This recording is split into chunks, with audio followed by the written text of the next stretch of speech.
Hi guys! So share ko lang po sa inyo itong nabili kong mini fan dito sa TikTok sa halagang 69 pesos. So ayan, sira na yung kanyang box. Ayan, ka-open ko lang niya.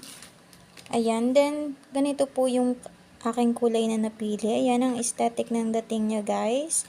So ayan, and ang lakas ng kanyang hangin. Ayan siya guys. Ayan. Ayan, nadadala niya yung plastic. Ayan, tsaka itong box.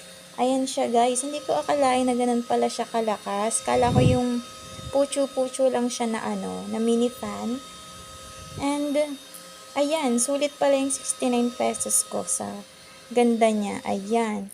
Then, hindi lang siya ganyan. Pwede mo rin siyang itayo dito. Meron siyang stand na ganyan. Ayan, halimbawa. Ganyan. Ayan. Ang cute, diba?